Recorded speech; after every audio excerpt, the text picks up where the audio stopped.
All right, as a person that is terrified of jumping out of airplanes, actually still jumped out of an airplane when we were in Europe earlier this year. Dude, I saw that video. Yeah, me, Rigo, Kevin Backstrom. And Kevin and I opted out, and Kevin opted in. Kevin almost died. The first shoot didn't go, and it was terrifying. Couple problems. We thought that there was a body hitting the ground because we saw a parachute just like smack the ground in the middle of a field, and it was terrifying. But Kevin, he had like 50 seconds of free fall where he thought he was going to die. It was so. Anyway, I'll get to the question. It's long. It was somebody who not interested in that. Sell me on this skydiving, hang gliding stuff that you do. Sell you on it? Sell me on. So like, why do you do it? Like, what's the? I mean, do you like to catch air? Yes. Then you'll like it. It's like it's pretty damn fun. I mean, it doesn't really get any better than just like flying through the air and not really like you're just so present, and you're just like, I don't know, something cool about it. I used to do more skydiving. It was actually cool. Victor Davier, I spent some time with him in France and Miles as well, and he like showed us like he like paraglides, And as soon as he took us on like our first little like practice day, I was just looking up places here, like where to learn how to do whatever. And then Miles and I were like, dude, let's just go like do a whatever, like a tandem and then do it. And then we did that.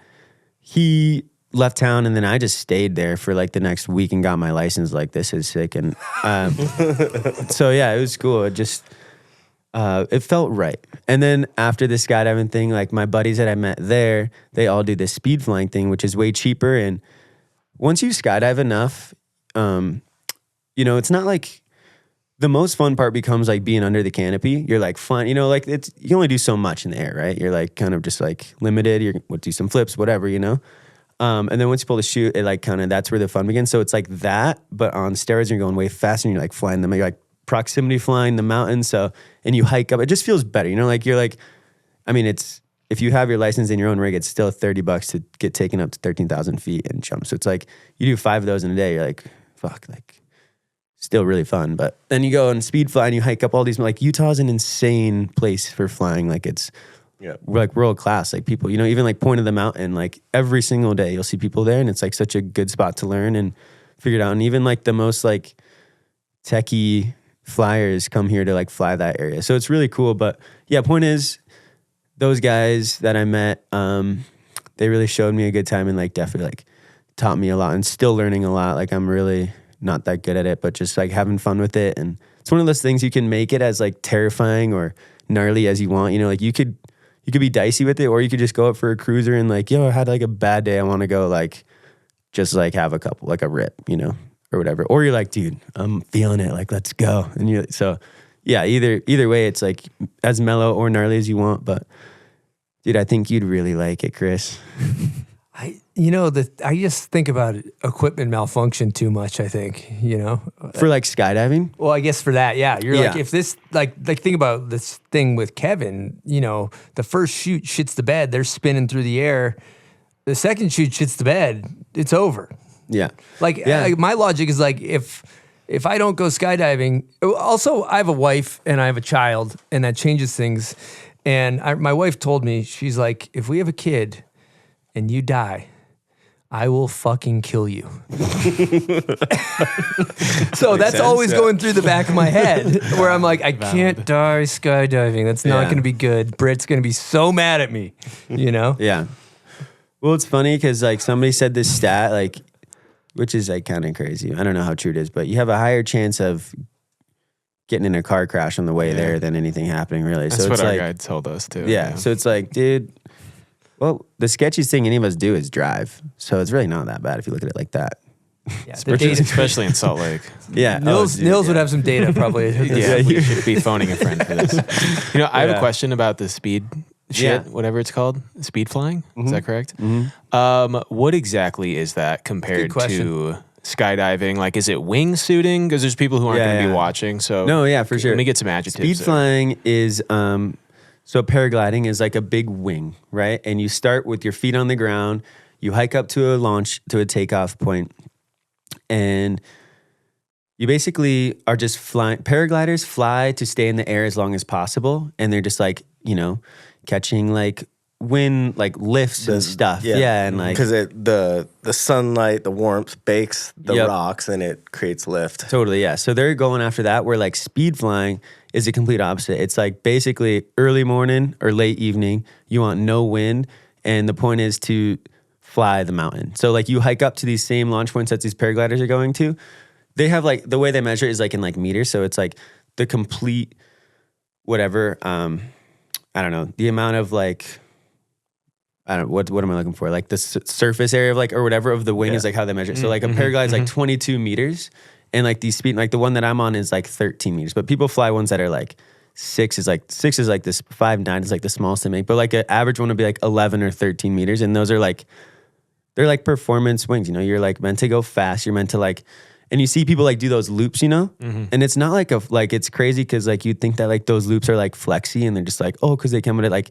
The point is to stay close to the ground. So they're like doing that to like lose elevation and like get back into the line, you know? So it's like, it's this crazy thing. And then you like gaining all this speed, but it's the most fun ever. So like you're trying to buzz the tower basically. You're trying to buzz. Yeah, you're trying to like, your feet are trying to hit the branches and you're trying to like, you know, you're not trying to hit the ground, obviously, but you're like trying to, you're flying. Do you get lift at all? Steel toes? You do. Well, that's the thing. Like if you do it in the day, like the lift is where it gets sketched because paragliders even have a reserve. The speed flyers, you don't. You'd like, you know, if you're there's no you're not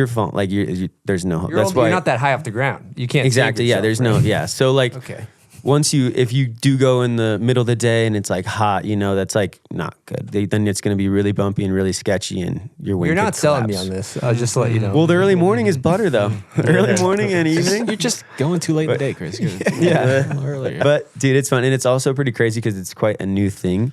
Like there's no regulations on it, so anybody can do it. Yeah. Like paragliding, you need like, you know, a license or whatever, and speed flying, like, dude, it only started in like 2012 or something. Like it's really quite new. So yeah, it's pretty cool. So anybody could do it, and literally anybody can do it. If you know how to run, you can take off. If you know how to like, you fly enough at the point of the mountain, like you get a feel for the wing, you know? So it's like, yeah, I think that it's really cool. And it's getting quite popular. A lot of people are doing it now. Do you have your feet tucked in like the way paragliders do? They're kind of in the sleeping bag. Speed flying, you're just you're just feet dangling. Okay. Dangling, but you're kind of like trying to like either like cross your legs, you're keeping them here, like you're trying to be aerodynamic. You're trying to just like cut through the wind and you're trying to go fast. Yeah, because I was with Arthur like in Austria, and he brought up his wing and just like took off and he was gone. He was like, dude, see him in a couple hours. You know, then he like lands down in the valley at the soccer field. Yeah, meet up with him later, whatever, and it's like so wow, cool. That was wild. He's just like running and just gone. Yeah, it's so cool. But yeah, the paragliding seems really fun too. Seems like a more like you can be chill. Mm-hmm. Yeah. So crazy. So speed flying, you're going up looking for like steeper descents. Like you're kind of getting up high, jumping or however you're getting your lift, and then you're going down steep. You're not cruising. Like Superior, like we fly Superior a lot. Like you like just like fly, you know, and there's like little like not like cool like.